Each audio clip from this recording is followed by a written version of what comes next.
La fièvre, c'est un symptôme, c'est un indicateur, c'est un indice pour les parents, pour les soignants d'un phénomène infectieux en cours. Mais il faut bien se dire que c'est un phénomène inflammatoire. C'est une réponse physiologique de l'organisme à un phénomène inflammatoire. AVS avec Philippe Robichon. À votre santé, bienvenue pour une nouvelle matinée santé sur Beurre FM et on va s'intéresser à la matinée de vos enfants ce matin avec mon invité, c'est le docteur Thomas Dayan. Bonjour et bienvenue. Bonjour à vous. Et vous arrivez de Saint-Malo puisque vous êtes pédiatre au centre hospitalier de Saint-Malo. Vous êtes un Malouin, comme on dit. Vous publiez « Mon enfant est malade, je fais quoi ?» aux éditions Erol. C'est un livre issu de votre pratique quotidienne, un livre à garder à portée de main pour les parents qui sont souvent très très anxieux de ce qui peut arriver à leurs enfants puisque souvent les enfants ne parlent pas et donc on ne sait pas ce qu'ils ont. Oui, c'est vrai, c'était le but du livre. C'est vrai que moi, quand je travaille à l'hôpital, donc je fais des gardes au service des urgences. Et on constate qu'il y a beaucoup d'anxiété dès qu'il y a une situation d'un enfant malade, une fièvre. Et le but du livre, c'était d'identifier les vraies urgences, les urgences relatives et de guider les parents dans la prise en charge de leur enfant lorsqu'il est malade. De votre expérience, les parents se rendent trop facilement aux urgences ?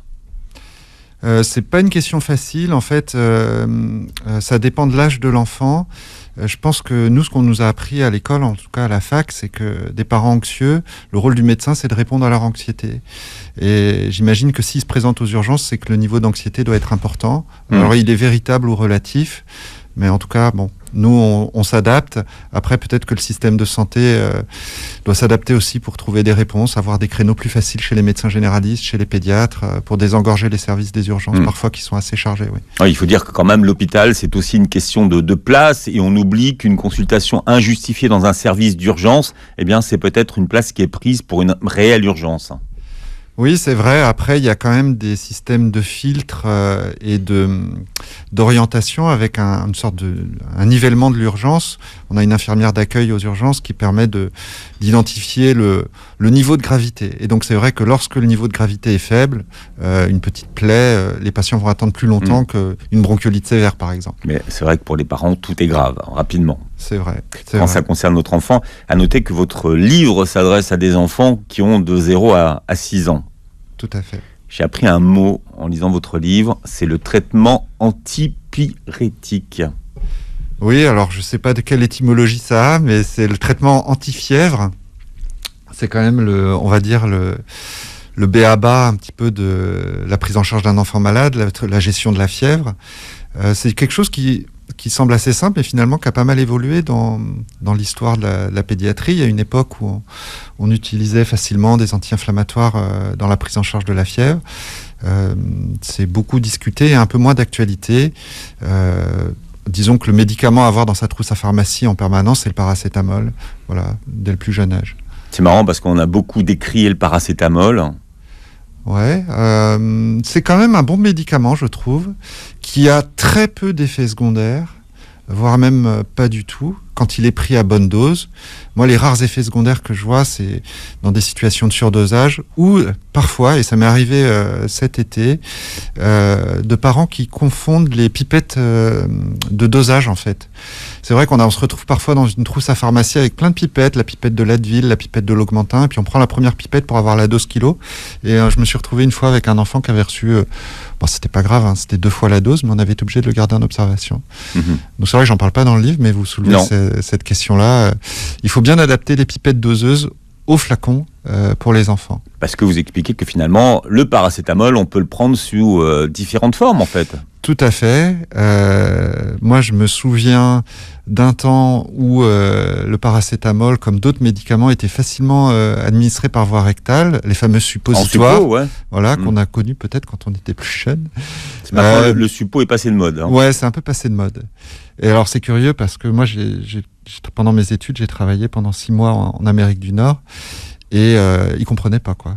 Les Québécois, les Canadiens, notre propension à utiliser les suppositoires.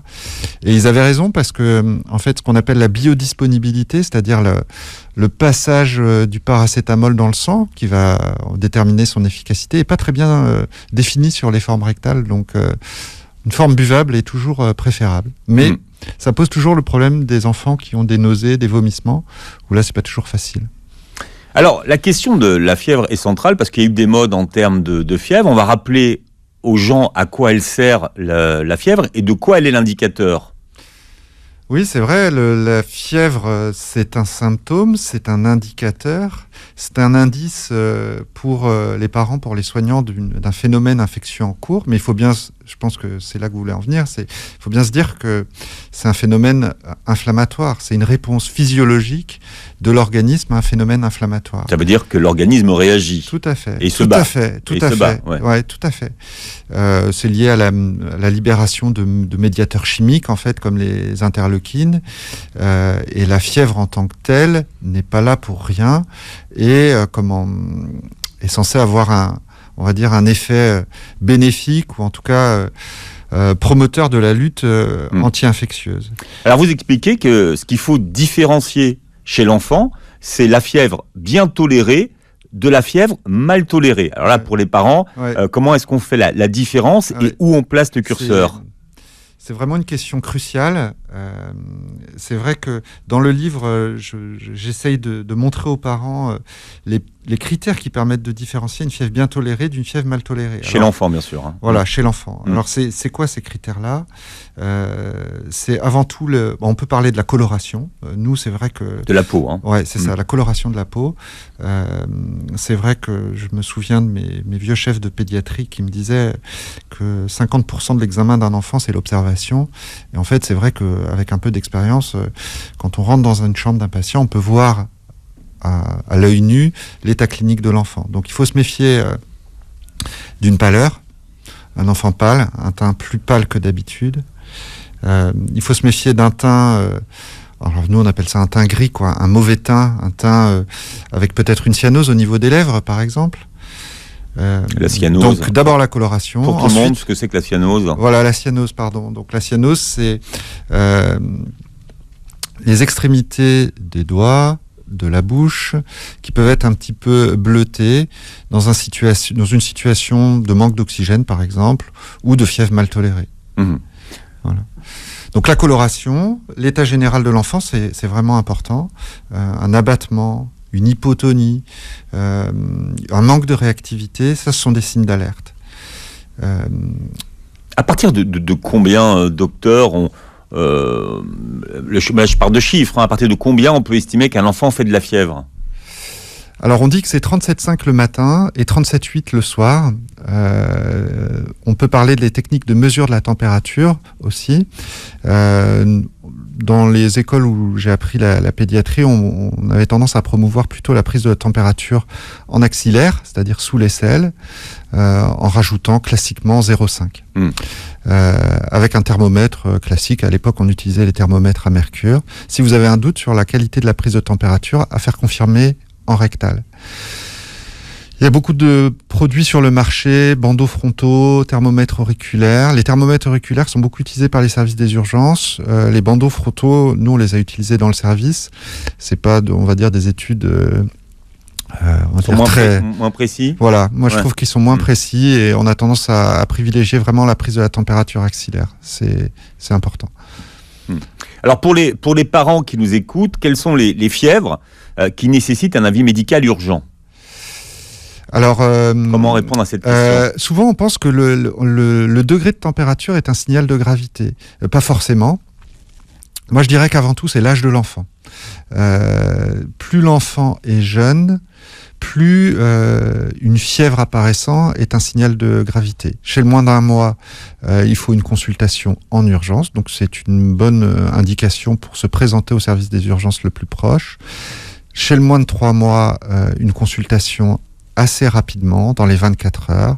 Chez le moins de 6 mois, une consultation dans les 24 à 48 heures. Encore une fois, on différencie là, chez le 3 à 6 mois, la fièvre bien tolérée de la fièvre mal tolérée. Mais toute fièvre chez un enfant de moins d'1 mois doit avoir une consultation rapide. Ouais. Donc là c'est l'âge qui est le curseur. Oui, tout à fait. Finalement. Vous vous méfiez des trucs de grand-mère qu'il y a sur Internet. Et il y a des trucs de grand-mère pour faire baisser la fièvre. Ouais. Alors, qu'est-ce qu'on fait ? C'est quoi vos trucs de grand-mère alors ? savez, il y a le gant de toilette froid, par exemple, qu'on pose sur le front. Là. Alors oui, c'est vrai que c'est plus recommandé ça.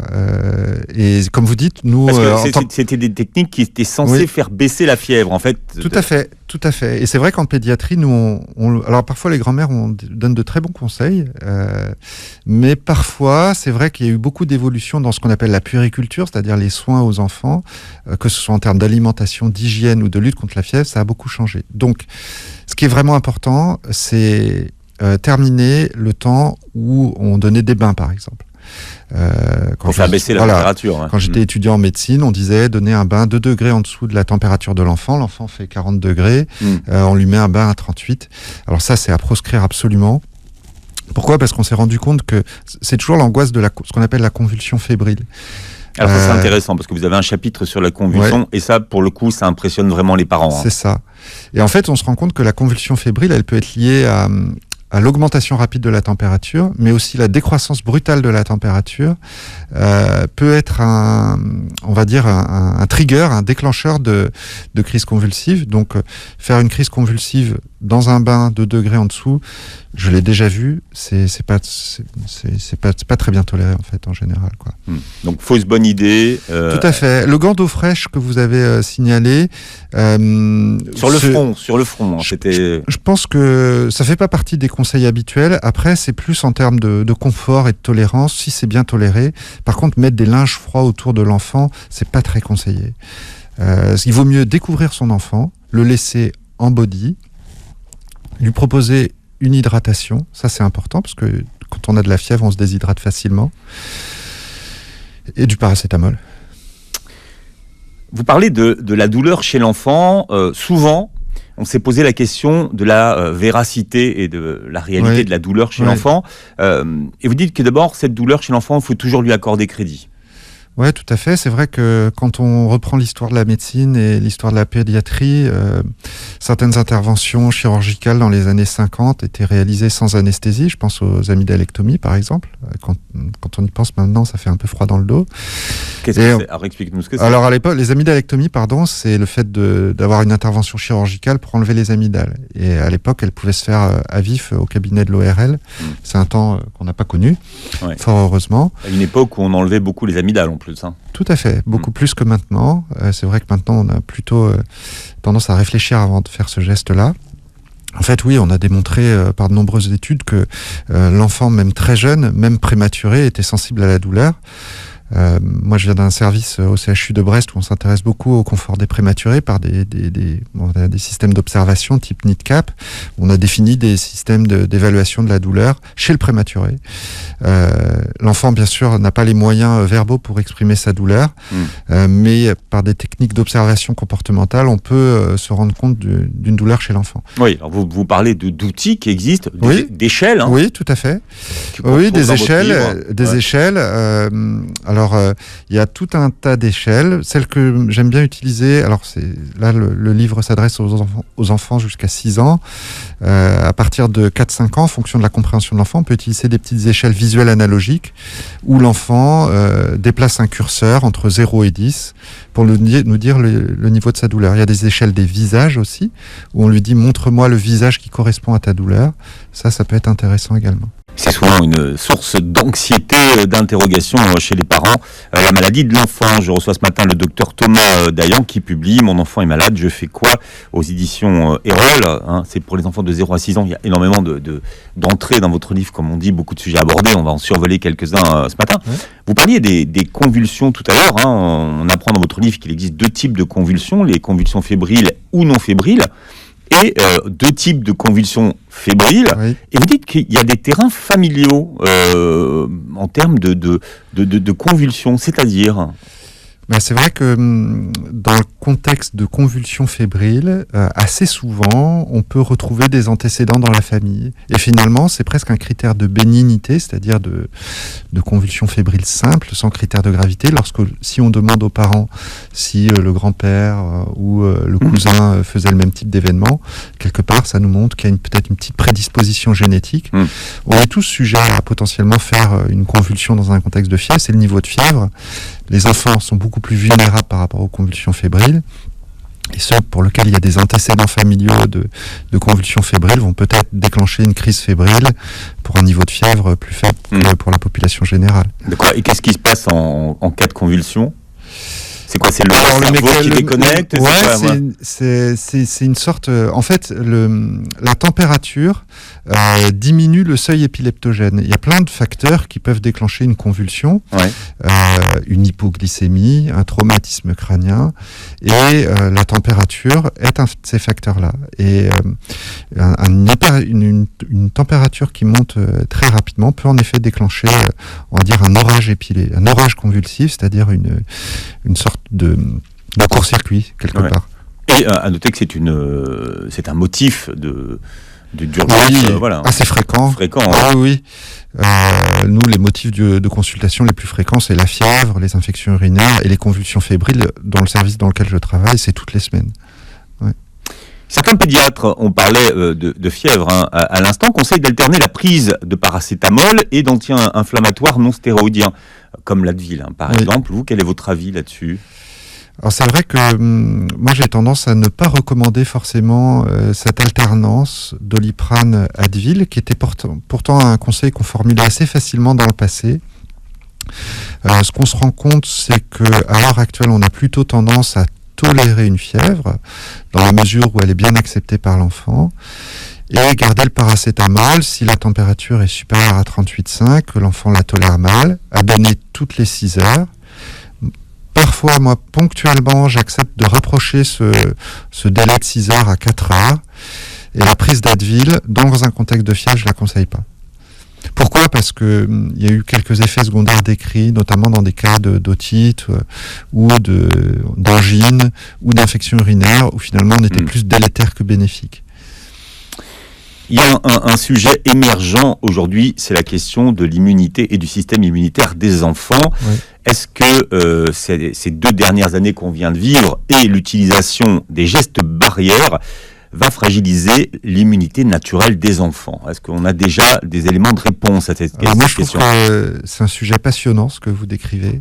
Je suis très curieux de voir quelle va être l'évolution des maladies infectieuses pédiatriques suite aux mesures de confinement.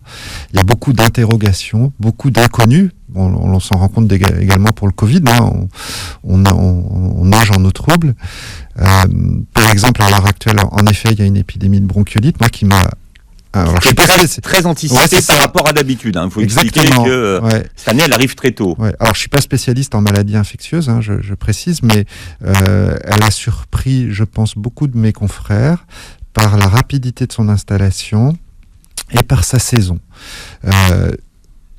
Moi, en tant que pédiatre, pendant la période Covid, j'ai eu une activité assez légère au bout du compte. En fait, on se rend compte que la mise en place des mesures barrières, toutes les mesures dont on a beaucoup parlé, a permis finalement de réduire l'incidence du Covid, mais également celle de toutes les maladies infantiles, virales notamment. Nous, c'est souvent la gastro-entérite, les rhinopharyngites, les bronchites, les pneumonies. Ça a eu un effet, un impact très fort en fait. On le savait, dans le passé, j'ai le souvenir d'études qui avaient été faites dans les années 90, au moment des grèves du métro à Paris, où on se rendait compte que la diminution du brassage des personnes entraînait une diminution de l'incidence des maladies infectieuses. Donc c'est quelque chose qu'on savait, donc on s'attendait à avoir cette réduction-là. Et là, on voit une épidémie de bronchiolite. Moi, qui me surprend, que j'ai du mal à comprendre. Je pense que sûrement, on va dire, le regard de spécialiste serait intéressant, parce que les gens, quand même, respectent encore les mesures barrières, et on voit quand même une épidémie assez forte. À noter que la bronchiolite, c'est une maladie qui est ultra contagieuse, en plus. Tout à fait. Il y a des seuils de contagiosité qui sont assez forts. Est-ce qu'on a des hypothèses à demander aux spécialistes ? Moi, je pense que finalement, le brassage, la reprise de la scolarité, qui est quelque chose, je ne reviens pas du tout sur la scolarité des enfants, il faut vraiment la favoriser et l'encourager, et c'est la position de la Société française de pédiatrie, également de la crèche. Mais le brassage a un impact fort, en effet, sur la transmission des virus, on le savait. Le premier passage en crèche des enfants, lorsqu'ils sont nourrissons, est quand même source d'infection. Alors, qu'est-ce qu'on peut dire de ces hypothèses hygiénistes qui disent que l'absence d'exposition aux infections des enfants pendant la pandémie risque d'avoir des répercussions sur le long terme et justement sur la construction de leur immunité ? et notamment ça les élève, parce qu'il y a des études qui commencent à sortir, qui disent qu'ils ont un risque plus élevé de développer des allergies, de l'asthme, de l'eczéma et même de l'obésité. Oui. Alors c'est vrai que c'est une question intéressante que vous soulevez.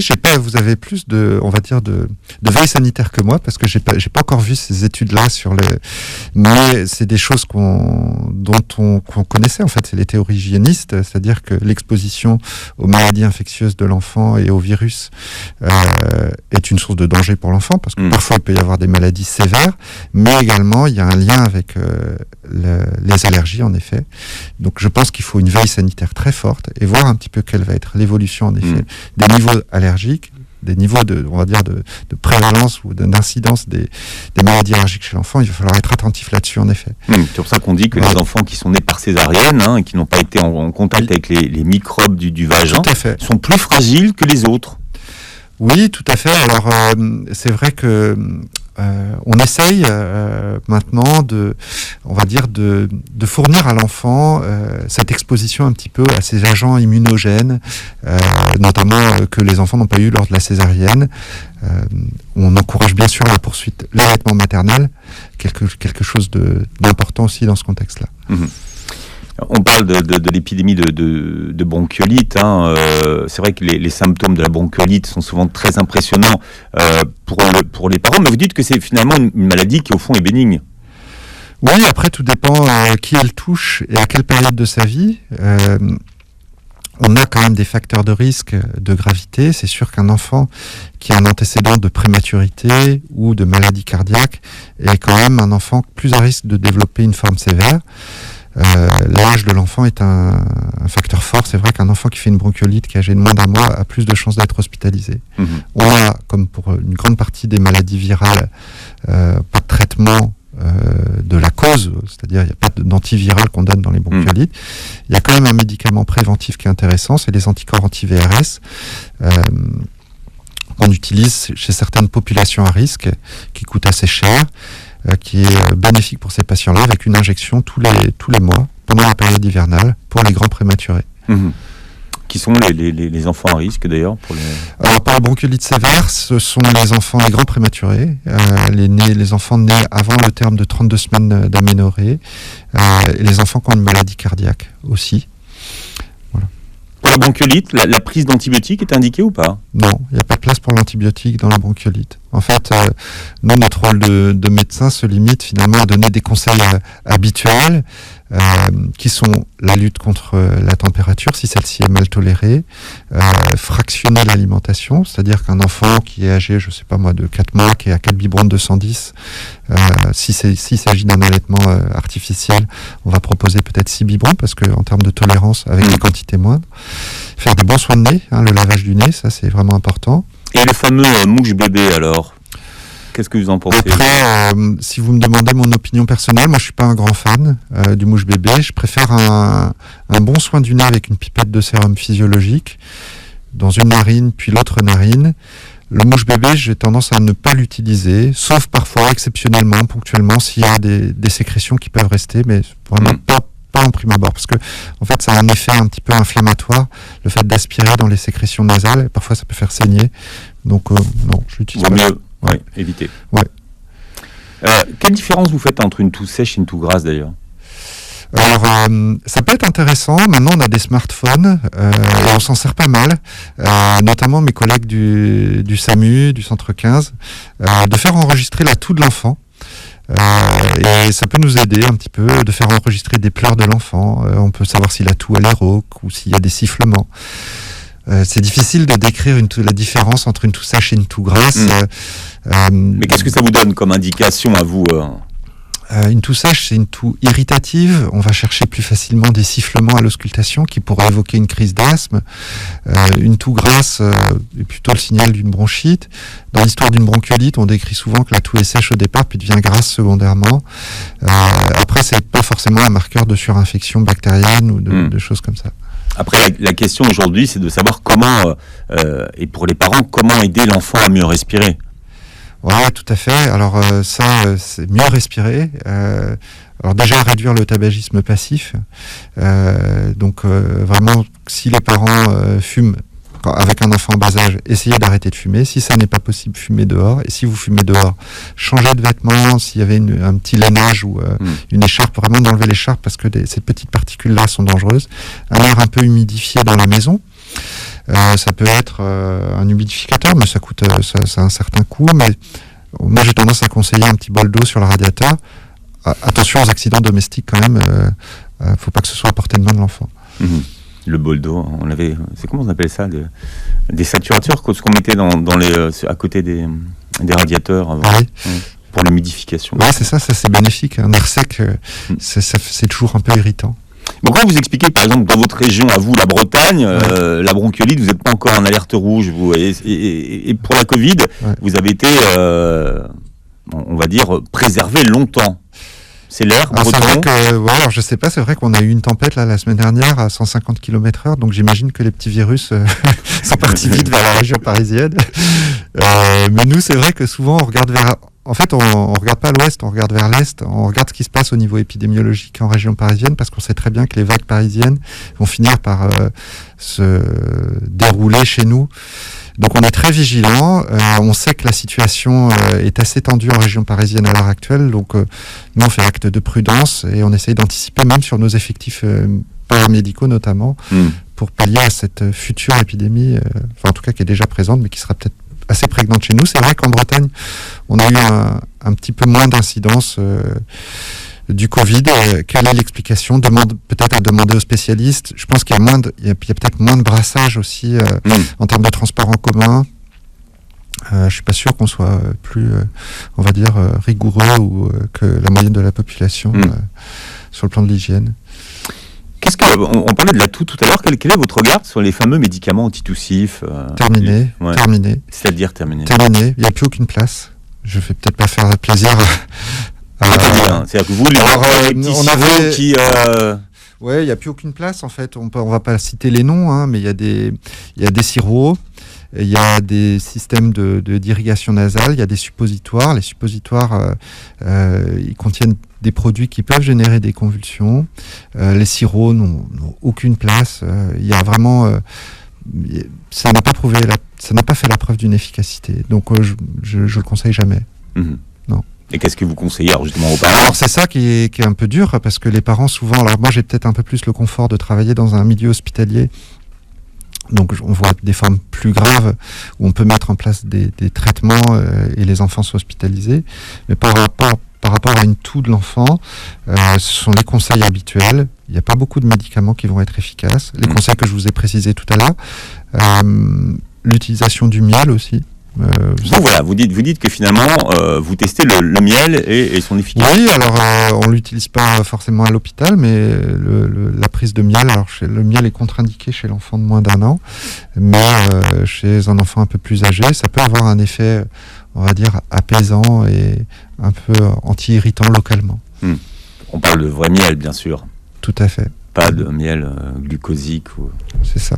Malouin ce matin, c'est le docteur Thomas Dayan qui s'arrête sur Beurre FM. Je rappelle, docteur, que vous êtes pédiatre au centre hospitalier de Saint-Malo et que vous publiez Mon enfant est malade, je fais quoi aux éditions Erol. Alors celui qui va gagner le jackpot, ça sera mieux que le loto ou super loto, c'est celui qui trouvera le traitement radical des coliques du nourrisson, parce que vous dites qu'en la matière, eh bien, il n'existe rien qui fonctionne. Oui, ça va. Alors, après, il y a des traitements. Ouais, tout à fait. Après, ça remet pas en question du tout les symptômes qui sont décrits par les parents, parce que souvent, la demande de consultation vient de la part des parents qui sont en grande détresse vis-à-vis d'un enfant qui présente des pleurs. La frontière entre la définition même de la colique, c'est pas forcément évident, parce qu'on connaît pas trop le mécanisme physiopathologique, c'est-à-dire pourquoi l'enfant pleure. Et la frontière avec les pleurs inexpliqués, elle est parfois assez fine. Ce qu'on sait, c'est qu'il s'agit souvent d'enfants qui âgés de 1 mois à 2 mois, 3 semaines à 2 mois, qui peuvent avoir des pleurs, avec parfois un mécanisme digestif. Moi, souvent, c'est un diagnostic d'interrogatoire, c'est-à-dire on s'intéresse à est-ce que les pleurs sont calmés par l'émission de paix. Le rôle du médecin, c'est bien sûr de ne pas passer à côté d'une maladie grave. Donc ça, il y a beaucoup de signes à l'interrogatoire, à l'examen. Moi, je m'attache beaucoup à la courbe de croissance. C'est l'intérêt des carnets de santé. Un enfant qui a une bonne croissance, en général, c'est qu'il n'y a pas de maladie. En règle générale, c'est qu'il n'y a pas de maladie grave. Un examen clinique rassurant va également nous permettre, nous, de nous rassurer. Et ensuite, on aborde le vaste sujet des coliques du nourrisson. C'est un sujet qui est vraiment difficile. Ce que je dis souvent à mes internes, à mes étudiants, c'est qu'on ne peut pas résoudre ça sur une consultation de 5 minutes. C'est au moins 30 minutes d'écoute de la détresse de ses parents. Parce qu'il y a une vraie détresse des parents qui veulent prendre en charge. Oui, tout à fait. Et notre rôle en tant que médecin, c'est de les écouter, de les épauler. Il y a une fatigue des parents. Tout à fait. Et de les rassurer. Je pense qu'il y a beaucoup de conseils à donner. Le principal que je vais mentionner ici, c'est en prévention du syndrome du bébé secoué. C'est-à-dire que le syndrome du bébé secoué, c'est...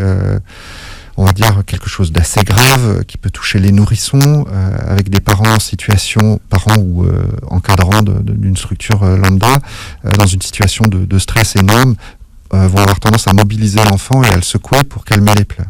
Donc vraiment, moi je tiens à préciser les conseils qu'on a dans la matière, c'est-à-dire que si vous êtes fatigué, si vous êtes en grande détresse et que votre enfant pleure et que vous n'en pouvez plus et qu'il n'y a personne à côté, vous posez votre enfant dans le lit à barreaux, vous assurez qu'il est en sécurité, vous fermez la porte et vous demandez de l'aide.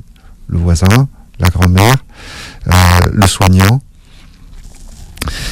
Et nous, en tant que médecins, les autres professionnels de santé, bien sûr, les puéricultrices, les sages-femmes, peuvent donner tout un cortège de conseils pour permettre de les aider à passer ce cap difficile, car ils vont en guérir, naturellement. Mmh. Qu'est-ce que vous pensez, vous, si vous avez un avis sur les fameux laits anticoliques pour ceux qui prennent du lait non maternel ? Je pense qu'il faut être prudent dans ce qu'on appelle la valse des laits. Toujours s'épauler d'un professionnel de santé avant de décider d'un changement de lait. Il y a beaucoup de laits sur le marché, les laits anticoliques, les laits anti-régurgitation, les laits hypoallergéniques, les laits sans protéines du lait de vache. Le risque qu'on peut avoir, c'est de changer de lait tous les 3 jours et au bout du compte d'avoir une tolérance digestive qui va être moins bonne. Je suis pas forcément contre l'idée de tenter à un moment donné un lait anticolique, mais peut-être sous la supervision d'un pédiatre, d'un médecin généraliste ou d'un professionnel. On ne change pas de lait comme ça de sa propre initiative, c'est ça que ça veut dire? Non, je serais prudent avant de changer de lait, ouais. La constipation aussi, parfois, et c'est paradoxal, peut se manifester sous forme de diarrhée. Alors, oui. Quelle différence faites-vous entre la constipation de l'enfant et la raréfaction de ses selles ? Alors, la constipation de l'enfant, oui, on la rencontre assez souvent. Ça se manifeste souvent par des douleurs. On différencie bien les situations d'allaitement maternel des situations d'allaitement artificiel, parce qu'on peut avoir une raréfaction des selles tout à fait physiologique en situation d'allaitement maternel. Ce dont vous parlez, c'est ce qu'on appelle la fausse diarrhée des constipés. C'est pas trop compliqué à l'interrogatoire, finalement, de retrouver quand même un terrain de constipation, des selles qui sont... un nourrisson, normalement, en situation d'allaitement artificiel, a une selle une fois par jour. Donc, si on a des selles tous les 3 jours, avec de temps en temps l'émission d'un bouchon et puis des selles liquides secondairement, on pense à la diarrhée, à la constipation. Et on peut donner des conseils hygiéno-diététiques avant de mettre en place un traitement. Ouais, tout à fait. Pas de médicaments Pas de prime abord. Pas de prime abord. Dans un second temps, éventuellement, des règles alimentaires, favoriser une alimentation riche en fibres, souvent l'hydratation aussi. Moi, je conseille le verre d'eau froid, le verre d'eau glacée. Certains pédiatres peuvent conseiller aussi la prise d'eau un peu plus minéralisée, quoique c'est un petit peu discuté, comme l'eau Hépar, par exemple. Ouais. Mais souvent, il y a des règles pour ses vertus sur le transit. Ouais. Pour les enfants, c'est pas trop... Après, il faut faire attention, toujours sous supervision. Si c'est un choix qui est fait, il faut vraiment limiter un maximum 1 biberon par jour. Pourquoi le verre d'eau froide ? Enfin, même pas froide, glacée, ouais. Je sais pas. C'est une réaction ? Qu'est-ce qui se passe ? Je sais pas. C'est un truc de grand-mère, ça. Oui, c'est vrai que les pédiatres, des fois, quand ils sont un peu démunis, conseillent encore des remèdes de grand-mère. Je pense que c'est un réflexe gastrocolique, en fait. La prise alimentaire ou de prise d'un verre d'eau glacée déclenche le réflexe gastrocolique, donc engendre un péristaltisme, c'est-à-dire des ondes au niveau du côlon qui vont favoriser l'émission des selles. Il y a un cas où il ne faut surtout pas donner à boire à votre enfant, c'est le cas de la brûlure grave. Pourquoi est-ce qu'il ne faut pas donner à boire à un enfant en cas de brûlure grave ? Alors, une brûlure grave, donc déjà définir ce que c'est qu'une brûlure grave. Il y a les brûlures légères, les brûlures modérées, les brûlures graves. J'en parle un petit peu dans le livre. Nous, on utilise des échelles de pourcentage de surface brûlée. Il y a le pourcentage de la surface brûlée et il y a également le niveau de brûlure. Niveau 1, c'est le classique coup de soleil. Le niveau 2, où on va différencier le niveau 2 superficiel, le niveau 2 profond. C'est pas toujours facile au tout départ, où là on va avoir la formation d'une cloque. Et le niveau 3, où la peau est cartonnée. Et en fait, on ne donne pas à boire à un enfant, mais pas que dans une situation de brûlure grave, dans toute situation potentielle où il peut y avoir un bloc opératoire secondairement. Néanmoins, là, c'est un avis personnel. Je pense que la prise d'un médicament antidouleur est possible et que les anesthésistes nous en voudront pas trop si on a donné une dose de Doliprane, ce qui sera sûrement insuffisant dans une situation de brûlure grave. Mais lutter contre la douleur le plus tôt possible. Vous dites qu'en cas de brûlure, il y a ce que vous appelez, vous, la règle des 3 x 15. Hein. Oui, tout à fait. 15, c'est pour minute. Tout à fait. C'est 15 à 15 cm sous le robinet, sur une eau à 15 degrés, ça correspond à une eau froide pendant 15 minutes. C'est un effet aussi apaisant sur la douleur. Attention, donc on le disait tout à l'heure, aux remèdes de grand-mère qui fonctionnent sur Internet, une des grandes causes de consultation, c'est les enfants qui avalent un peu n'importe quoi, ou des produits qui traînaient dans la maison. Hein, j'ai l'impression que les grand-mères, elles vont pas trop m'aimer là aujourd'hui. Non, mais parce que moi je les ai entendus 100 fois, l'histoire de quand tu avales quelque chose d'un peu poisonneux, il faut boire du lait. Ouais, non, ça c'est fini. Non, pas boire de lait, ne pas faire vomir. Tout ça, c'est des choses, on va dire, de base. C'est vrai qu'on est souvent confronté aux accidents domestiques. Donc voilà, le meilleur traitement, c'est la prévention. Donc bien placer toutes les solutions dangereuses pour l'enfant en hauteur, dans un verrouillé, quoi. Et c'est valable pour les médicaments également. C'est vraiment une source de consultation fréquente. Ouais. Donc non, on fait pas boire, on fait pas vomir. On appelle le centre antipoison. Souvent, ils sont d'excellents conseils. Nous, en Bretagne, on travaille avec celui d'Angers. Ce sont vraiment des grands professionnels et ils pourront vous guider à savoir s'il y a besoin d'un avis aux urgences, d'une hospitalisation. Nous, on les appelle aussi assez régulièrement. Ouais. Et si l'enfant a avalé quelque chose d'un peu solide, une pile ou... Alors, ça, c'est... Donc, on fait une différence entre l'ingestion et l'inhalation. L'inhalation, c'est le passage d'un corps étranger dans les bronches, finalement. Souvent, la différence entre ingestion et inhalation, il y a un moyen de le savoir, c'est la recherche du syndrome de pénétration, c'est-à-dire un accès de suffocation brutale ou de tout brutal. Qui n'est pas toujours facile, parce que des fois, l'enfant manipule des choses. Les parents sont pas toujours disponibles pour être attentifs à 100% en permanence. On se méfie beaucoup des piles-boutons. Pile-bouton, c'est un signal d'alerte. Donc, voilà. Pile-bouton, ouais. Un grand classique. Et les piles-boutons, on va les chercher, en fait. Hein. On fait des fibroscopies pour aller les chercher parce que on va dire, le petit courant électrique généré par la pile-bouton va générer une plaie au niveau gastrique. Donc, on va vite les chercher. On se méfie beaucoup des aimants aussi, les petits aimants, notamment lorsqu'ils sont avalés par 2 ou par 3, parce que ça peut générer des fistules au niveau digestif. Et puis bien sûr tous les objets contondants, c'est-à-dire avec un bout aigu, un bout pointu si vous voulez. On fait vomir l'enfant ou pas, ou c'est pas une... Non, on ne fait pas jamais vomir l'enfant. Jamais vomir l'enfant. Non, jamais. On prend un avis spécialisé. Là aussi. On va terminer par quelque chose qu'on a tous connu, c'est la cinétose. Ouais, le mal des transports. Je connais la cinétose. Pourquoi les enfants sont si sujets au mal des transports ? Mal des transports, oui. Alors c'est très variable suivant les enfants. Alors je ne sais pas s'il y a une dimension génétique, ce serait intéressant de voir, mais moi j'ai remarqué qu'il y avait souvent un lien parfois avec la migraine, c'est-à-dire les maux de tête de l'enfant, ça a été démontré. Le mal des transports, oui. Alors ça peut être en Bretagne. Qu'est-ce qui fait vomir les enfants en voiture ? Je pense que un ORL pourrait vous répondre plus précisément, mais c'est une histoire de fonctionnement vestibulaire, d'oreille interne, de perturbation de cette oreille interne qui génère en fait une sensation de vertige, qui peut générer ensuite des malaises et des vomissements. Les conseils qu'on peut donner en la matière, c'est de fixer un objet, bien sûr, de fixer la route, de limiter l'exposition aux écrans. Bon, nous, en pays breton, je vais vous reproduire les mêmes conseils que ceux qu'on donne aux mères. C'est important d'éviter tous les facteurs aggravants, c'est-à-dire la fatigue, donc avoir eu un bon sommeil, favoriser une bonne alimentation, une bonne hydratation et une bonne température corporelle, c'est-à-dire éviter le froid. C'est un conseil qu'on donne en mer. Pour ceux qui ont le mal de mer. Voilà, exactement, pour les marins, ouais. Bien, mon enfant est malade, je fais quoi? Donc, alors, il y a tout ce qui gratte, qui pique, les maladies qui grattent, tout à fait. Toutes les maladies contagieuses de saison qui arrivent, rhume, rhinite, angine. Oui. Après, nous, les pédiatres, on adore les boutons parce que les boutons, c'est un peu le corps de notre métier. Donc, boutons, eczéma. Ouais, tout à fait, ça nous aide, parce que les enfants, vous l'aviez précisé en début d'interview, n'ont pas le langage avant 2-3 ans. Donc, c'est un peu notre rôle de comprendre un peu le mécanisme de la maladie. Et les boutons nous aident beaucoup.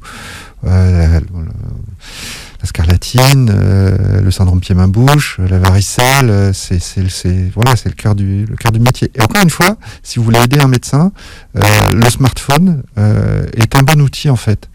Alors on fait pas de consultation à distance, ça se développe beaucoup, mais en pédiatrie, moi j'aime bien voir les enfants. Mais une éruption lorsqu'elle est fugace, par exemple un urticaire, n'hésitez pas à prendre des photos. Et comme ça, vous venez avec la photo voir le médecin. Une toux, lorsqu'elle est un peu rauque sur une laryngite, n'hésitez pas à l'enregistrer. Une convulsion, alors on va pas d'abord filmer son enfant, on va d'abord appeler les secours. Mais moi je fais un peu de neuropédiatrie, et donc j'ai des enfants qui ont des maladies épileptiques où on a du mal à définir la maladie épileptique. Dans des situations particulières, si l'enfant est en sécurité, d'avoir une petite séquence filmée, ça peut nous aider.